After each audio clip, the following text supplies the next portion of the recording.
இன்றைக்கான mini black பார்க்கலாமா? நேற்று போட்டிருந்த ஷார்ட்ஸ் பார்த்துட்டு நிறைய பேர் மீன் கிரேவியோட ரெசிபி கேட்டிருந்தீங்க. ஆனால் அதுக்கு முன்னாடி மீன் ஆனம் தானே கேட்டிருந்தீங்க. நான் அதை தான் ஷூட் பண்ணியிருந்தேன். அடுத்த முறை மீன் கிரேவி பண்ணும்போது கட்டாயம் நான் உங்ககிட்ட ஷேர் பண்ணுறேன். இன்றைக்கி மீன் ஆனம் சொல்லிடுறேன். 7-8 பூண்டு, 14லேருந்து 15 சின்ன வெங்காயம் இந்த மாதிரி இடிக்கல்ல போட்டு ஒன்றும் பாதியமாக நல்லா இடித்து எடுத்துக்கோங்க.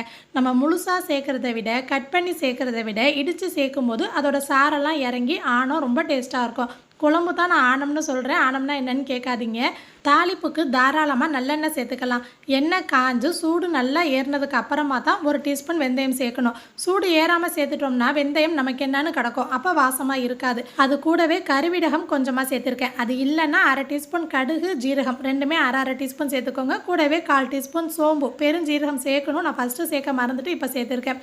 இடித்து வச்சுருந்த வெங்காயம், பூண்டு, அதோட கொஞ்சம் கருவேப்பிலை எல்லாமே கலர் மாறி எண்ணெயிலே நல்லா முருவி வரணும். அப்போ தான் அந்த நல்லெண்ணெயோடு சேர்ந்து நல்லா வாசமாக இருக்கும். தக்காளி ஒரு 3 தக்காளி சேர்த்துருக்கேன். அது கூடவே உப்பு ஒரு 3 பச்சை மிளகாய் சேர்த்துருக்கேன். எல்லாமே நல்லா மசிஞ்சு குழஞ்சு வரணும். ஸ்டவ் மீடியம் ஃப்ளேமில் வச்சு ஒரு 10 நிமிஷத்துக்கு மூடி போட்டுடலாம். இப்போ தக்காளி நல்லா மசிஞ்சு இந்த அளவு வந்திருக்கு இல்லையா? இதுக்கப்புறம் மசாலா சேர்த்துக்கலாம். 1 டீஸ்பூன் மிளகாய்த்தூள், 1/2 டீஸ்பூன் மஞ்சள் தூள், கலருக்காக காஷ்மீர் மிளகாய்த்தூள் 1 டீஸ்பூன் சேர்த்துருக்கேன். 2 டேபிள் ஸ்பூன் ஃபுல்லாக கொத்தமல்லி தூள் சேர்த்துட்டு கொஞ்சமாக தண்ணி தெளித்த மாதிரி சேர்த்து மிக்ஸ் பண்ணிவிட்டு அடி பிடிக்காது.